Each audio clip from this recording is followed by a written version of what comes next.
भारतीय शेयर बाजार में एफआईआईज की बिकवाली चालू है, लेकिन इसके पहले आज आपको हम एक खास ट्रेंड बताने वाले हैं। दरअसल फरवरी महीने में एफआईआईज ने अपना ट्रेंड बदला। उन्होंने बाकी सारे सेक्टर्स में बिकवाली तो की, लेकिन एक ऐसा सेक्टर है जिसमें एफआईआईज की तरफ से जमकर खरीदारी हुई। दरअसल हम बात कर रहे हैं टेलीकॉम सेक्टर की। टेलीकॉम सेक्टर में एफआईआईज ने फरवरी महीने में, डिस्पाइट ऑफ द फैक्ट कि बाकी सभी सेक्टर्स में उन्होंने बिकवाली की, टेलीकॉम में खरीदारी की। तो कैसा रहा एफआईआईज का फरवरी महीने का रुख, उन्होंने किन किन सेक्टर्स में कितनी बिकवाली की और टेलीकॉम सेक्टर में उन्होंने खरीदारी की, लेकिन क्यों की ये खरीदारी, चलिए इस वीडियो में सब कुछ समझने की कोशिश करते हैं। नमस्कार, मेरा नाम है सत्यम और आप देख रहे हैं मनी 9। सबसे पहले बात करते हैं फरवरी महीने में एफआईआईज का ट्रेंड कैसा रहा। तो दरअसल IT, FMCG, banking, health care, इन सारे सेक्टर्स में एफआईआईज ने जबरदस्त बिकवाली की है। फरवरी महीने के अगर हम आंकड़े देखें तो फरवरी में ही केवल 34,574 करोड़ रुपयों की भारी बिकवाली एफआईआईज की तरफ से हमें देखने को मिली।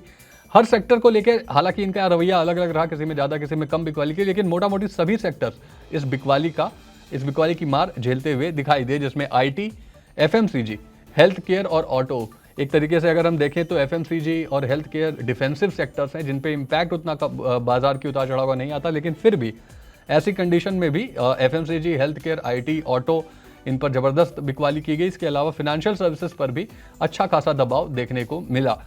लेकिन एफआईआईज को टेलीकॉम सेक्टर पसंद आ रहा है, लेकिन इस पूरे ही ट्रेंड के कारण एचयूएल, नेस्ले, इन्फोसिस, टीसीएस जैसी दिग्गज कंपनियों में हमें फरवरी महीने में दबाव देखने को मिला। वहीं इस दबाव को काफ़ी हद तक संभाला डोमेस्टिक फंड्स ने। दरअसल एक म्यूचुअल फंड में, भारतीय म्यूचुअल फंड्स के पास अच्छे खासे अमाउंट में पैसे आते, जिसकी वजह से ये गिरावट उतनी इम्पैक्टफुल नहीं रही जितनी की हो सकती थी, लेकिन फिर भी गिरावट अच्छी खासी दर्ज की गई। चलिए अब आपको टेलीकॉम सेक्टर में कितनी खरीदारी हुई इस पर भी हम आएंगे, एंड में इस पर बात करेंगे, लेकिन उसके पहले जान लेते हैं कि आईटी और बाकी के सारे सेक्टर्स में बिकवाली कितनी की एफआईआईज ने। फरवरी महीने में अगर हम आईटी की बात करें तो आईटी इंडेक्स 5% तक टूट चुका था। आईटी सेक्टर से ही केवल 10,000 करोड़ रुपए से ज़्यादा की बिकवाली दर्ज की गई थी फरवरी महीने में। इसके पीछे का अहम कारण था अमेरिका और यूरोप में जो टेक का खर्चा था उसमें कंपनी ने कटौती की थी। उन्होंने अपनी कॉस्ट कटिंग की, जिसकी वजह से दरअसल भारत की जो आईटी कंपनियां हैं वो अमेरिकन और यूरोपियन कंट्रीज़ को आईटी कंपनीज़ को काफ़ी ज़्यादा सर्विसेज प्रोवाइड करती हैं, जिसका रेवेन्यू इनको मिलता है। लेकिन अब जब उन्होंने अपने टेक में खर्च की तो उसका रेवेन्यू इन्हें मिलता हुआ नहीं दिखाई दिया। आईटी सर्विस की जो सेक्टर है उसके ग्लोबल डिमांड में भी एक कमी आई, जिसकी वजह से एफआईआईज ने आईटी पर जबरदस्त बिकवाली की। इसके अलावा ऑटो सेक्टर में भी हमें बिकवाली देखने को मिली। तकरीबन 2,996 करोड़ की बिकवाली ऑटो सेक्टर में आई, जिसमें Maruti Suzuki, Tata motor, Bajaj auto, two wheeler, four wheeler दोनों ही सेगमेंट की गाड़ियों पर दबाव रहा। इसके पीछे का एक इंपॉर्टेंट कारण बताया जा रहा है कि ग्रामीण जो डिमांड है ऑटोज़ की, यानी कि व्हीकल्स की, उसमें हमें कमी देखने को मिली। इसके अलावा फेस्टिव सीजन में गाड़ियों की सेल्स अच्छी नहीं हुई, जिसकी वजह से दिसंबर तिमाही के नतीजे भी बुरे आए। इसके बाद कच्चे माल की लागत लगातार बढ़ने की वजह से कई सारी ऑटो कंपनियों ने, जैसे मारुति सुजुकी ने ही अपनी गाड़ियों की कीमतें बढ़ा दी। उसकी वजह से भी सेल्स के नंबर कम होते हुए दिखाई दिए और सबसे ज़्यादा दबाव दिखने को मिला ऑटो में ईवीज पर, इलेक्ट्रिक व्हीकल्स पर, और लग्जरी सेगमेंट की गाड़ियों पर सबसे ज़्यादा दबाव देखने को मिला। और इस सेक्टर से भी एफआईआईज ने अच्छी खासी बिकवाली की।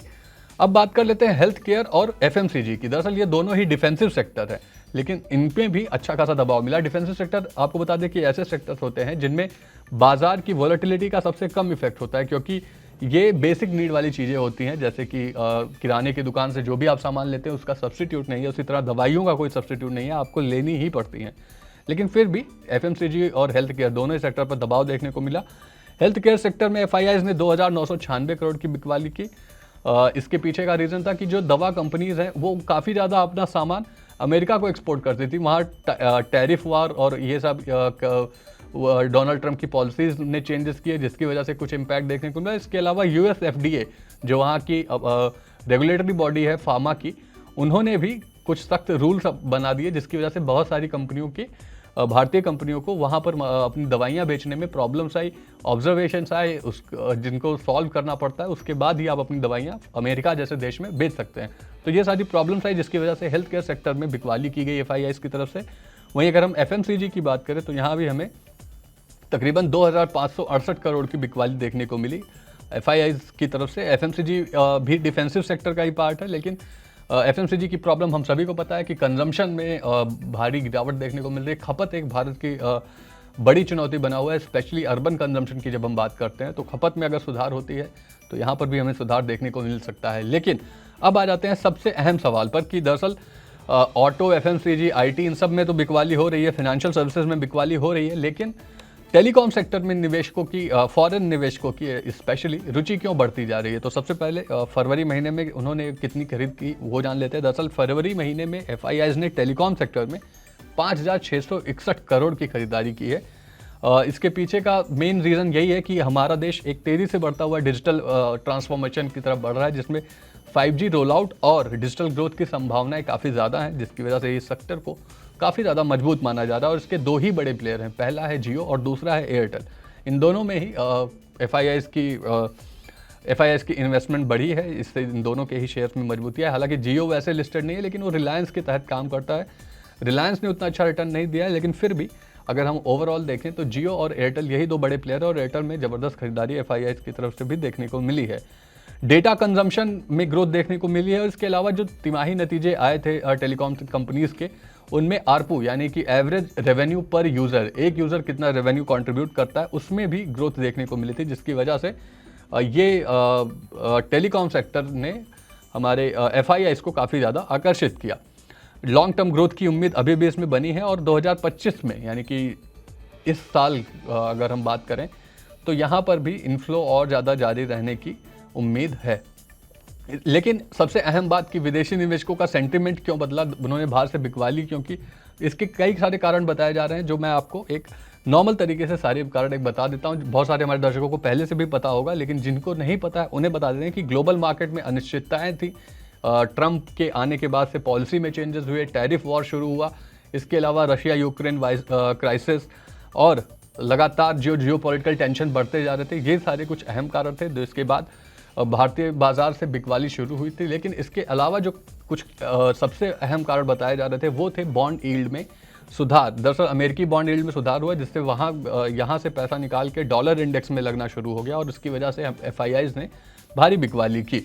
दूसरा सबसे अहम कारण था कि भारतीय शेयर्स का वैल्यूएशन काफ़ी ज़्यादा था, जिसके बाद कुछ सेक्टर में मुनाफा वसूली देखी गई, जो कि आप देख भी पा रहे हैं कि auto, FMCG, IT, financial services, ये सारे सेक्टर ऐसे रहे जो हाई वैल्यूएशन के कारण इनमें थोड़ी सी प्रॉफिट बुकिंग एफआईआईज की तरफ से देखने को मिली। डॉलर का मजबूत होना, मैंने पहले ही बताया कि ये भी एक अहम कारण था, और इसके अलावा आरबीआई और फेड की कुछ नीतियाँ, जिनमें ब्याज दरों को घटाने की जैसी नीतियाँ हैं, इसकी वजह से भी हमें बाजार में इन सेक्टर्स में दबाव देखने को मिला।